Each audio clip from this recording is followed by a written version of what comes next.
Hey, it's Travel Gigolo. So today I'm going to cover how to put up just a run-of-the-mill normal poly dome tent. Now the reason for this is I get quite a few messages from people asking about sort of basic camping questions and to set up and so on. And I think one of the most basic things is how to set up your tent. So the tent we're going to use is just a simple, basic run-of-the-mill dome tent that you would normally buy in a camping store or wherever you get your tent from. So as you can see, I'm standing on a ground sheet. A ground sheet is not a necessity, but I do like to have a ground sheet for a couple of reasons. Reason number one is it protects the bottom of your tent from stones, to some degree from thorns as well, but maybe not so much. And secondly, because it gives you a space between the door of your tent and the ground and grass that you normally walk on. And the good thing about that is that it's a space where you can take your shoes off and so on, so you don't carry dirt into your tent. The third reason is that if you have a permeable ground sheet like this here, then it does protect the grass to some degree.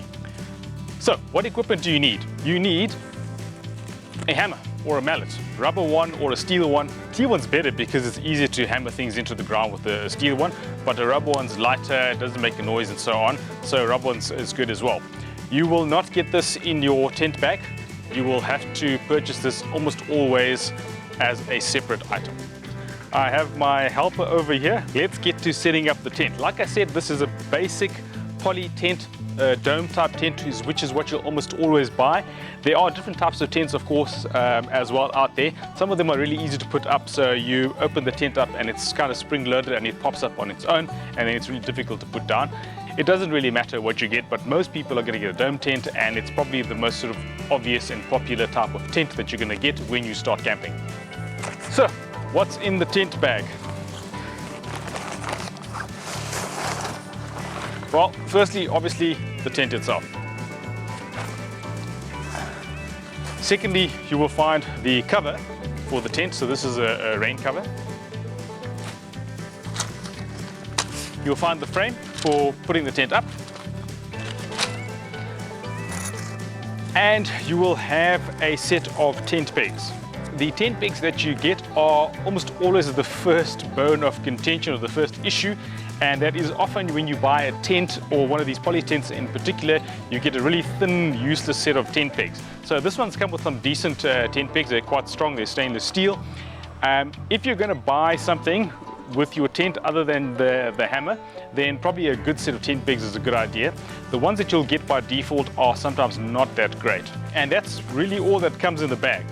The tent itself, the rain cover for the tent, set of tent pegs, and of course the frame as well. So let's get to putting up the tent. So this is a 6-person tent. A 6-person tent will not sleep 6 people. It will in fact comfortably sleep 2 or 3 people. So if you look at the tent diagram and how it lays out those 6 people on the diagram, you'll see that it's not really very practical, but it's a kind of a general measure or means of illustrating how big the tent is. Okay, positioning your tent.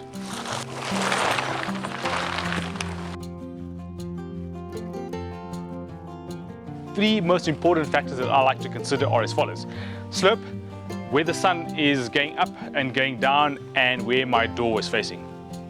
Okay, the slope's really important because you typically, if you aren't on flat ground, okay, and a lot of the time you aren't on exactly flat ground, depends on where you're camping, you don't want your head to be below your feet, or at least I don't want to. I don't feel comfortable sleeping with my head lower than my feet. I prefer to have the other way around.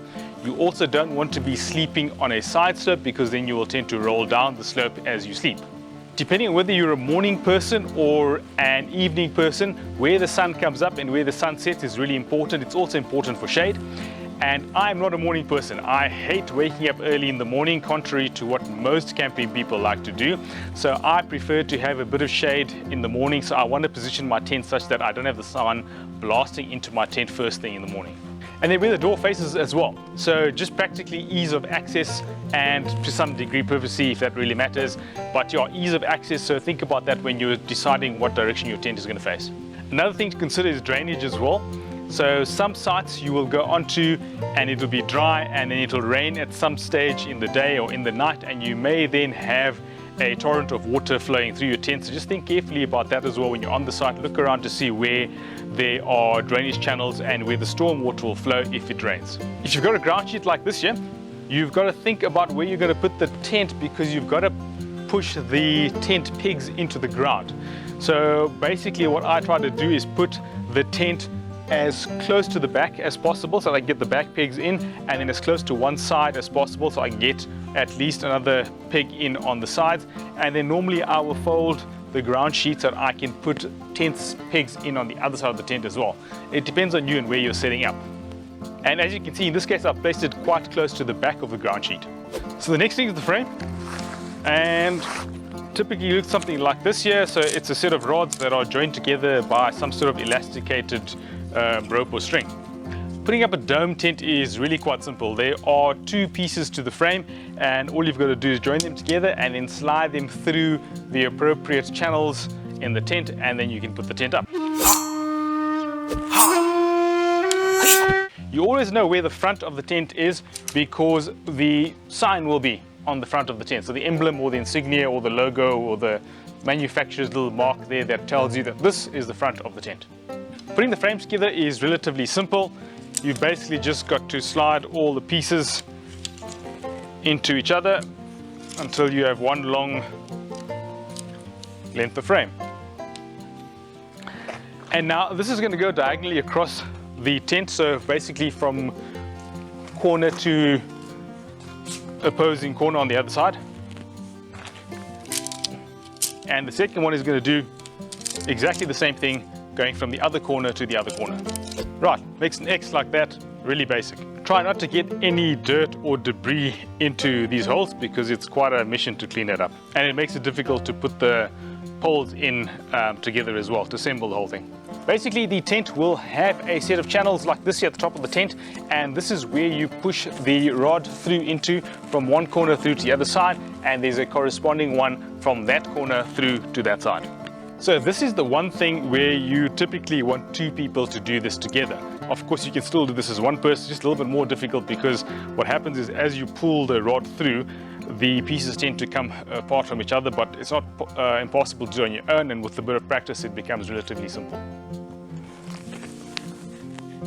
So we're going to take that and we're going to push it into that channel over there.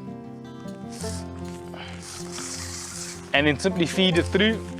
So that's on the one side, and here I'm going to the other side of the tent.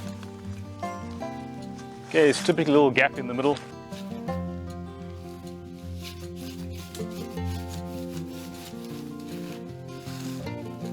Right, and that's one rod through, and then we've got to do the other one. Try not to pull the rod through, because if you pull it then it tends to come apart, which is then a little bit problematic because you've then got to go and join all these pieces together again. Also, as you go through, it's really simple to make this mistake. You sometimes don't align those two channels correctly, and you end up threading it through from one side into the wrong side. Okay, it's basic error and it happens to all of us, so just be careful of that. So this is important, right? Because this is key to putting the frame up. You've got to get this little piece of steel here into the bottom of your pole.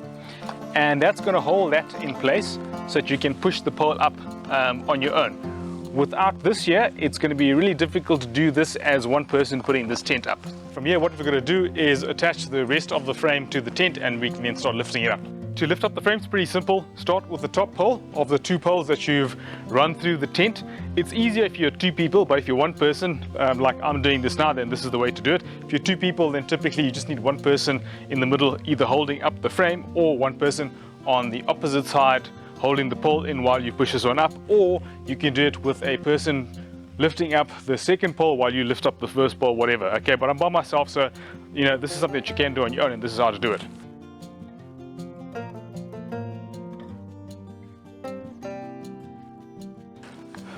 Right, so that's the one side in. It looks a bit weird, but don't worry about that. Okay, then you've got to chuck your other side in here, like so.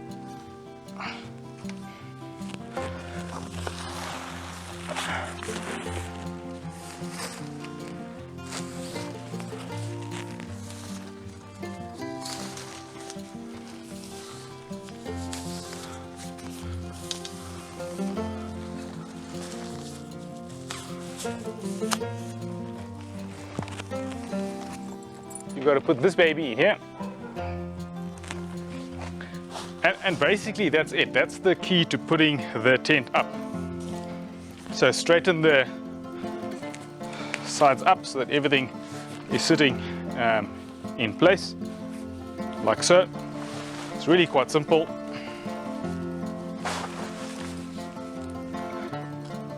Right, there you have it. That's basically, you've now got the tent up. We've got the frame up with the tent around it. So next thing to do is secure the tent to the frame. There's normally a couple of hooks to do that. You basically got to put that hook onto the frame like that.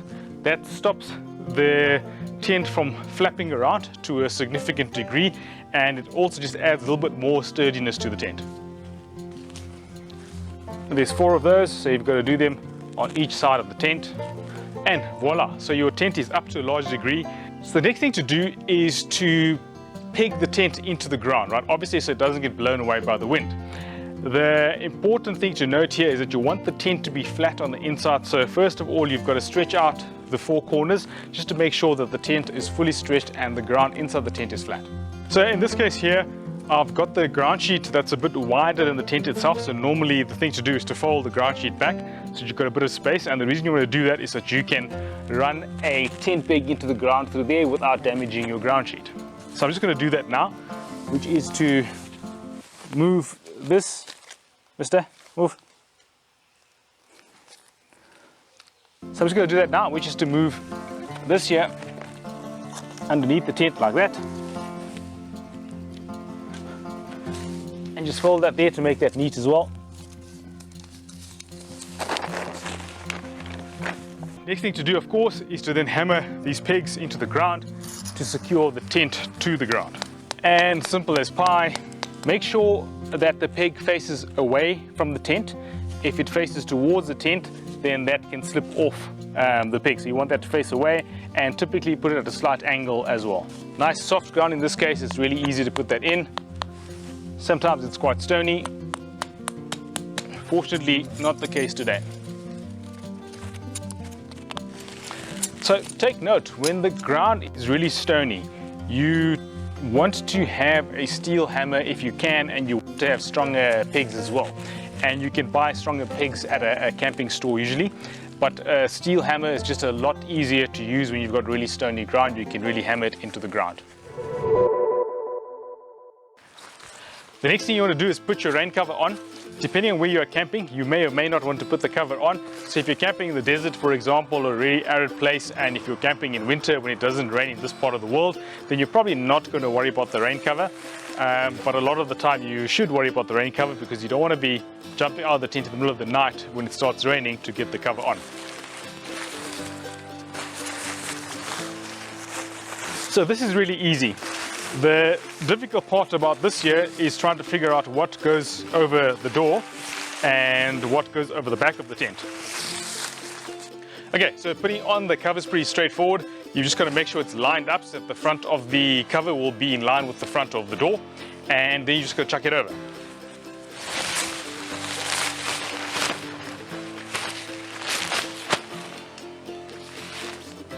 And once you've done that, just secure the hooks.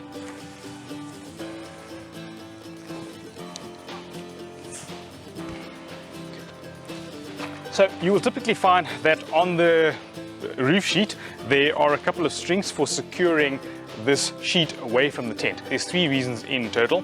The first is that the tent is not entirely 100% waterproof, and that goes for most, if not all, poly tents. So you don't want the sheet that's getting wet in the rain being right against the tent, because when they're in contact, then some water will seep through into the tent. The second thing is, when it's raining or when it's windy, this will tend to flap about, and you don't want this flapping and hitting the tent, and you also want it to have some tension in it so it doesn't flap as much and it's not as noisy. Third important thing is that you want some airflow through the tent, and so if you pull it away, then you've got a gap under here through which the air or the wind can flow through into the tent and keep the tent nice and aerated. Just going to secure it on here. It's as good a place as any. With most of these tents, there's a little frame that you can fit onto the roof sheet over here, or rain sheet, whatever you want to call it, and that does a couple of things. First of all, it gives you a bit of a gap here so that the rainwater doesn't run down onto your door, and so you don't have to worry about stepping into puddles of water and so on, so it runs down the sides. And secondly, it gives you a little bit of shelter for getting in and out of the door as well, so you're not directly in the rain. So putting this frame on is pretty simple. Obviously you've got to put it together much like you did for the frame that holds up the tent, and slide it through over there like that. It's pretty straightforward. And then there are a couple of holes inside here where this fits into, like that, and then that's your little roof to give you a bit of shelter. And so there you have it. It's pretty straightforward putting up the tent. I'll take it down just now. Taking it down is just the opposite of putting it up, and it's actually much quicker than putting it up, and it's something that you can do very easily as one person. Unlike a canvas tent, when you put the tent down, there's no special folding requirements. Basically what you've got to do is fold it up and then roll it together so that it fits inside the bag. It's also pretty flexible because it's made of really light material, so it's pretty easy to fold it together, roll it up and put it inside the bag. So that's it. That's how to put up a poly tent. It's really simple. You can do it as one person. Obviously it's quicker to do it as two people. And there you go. Happy camping. If you enjoyed this episode, hit the like button. Also subscribe, check out my other videos, and watch me now put this down.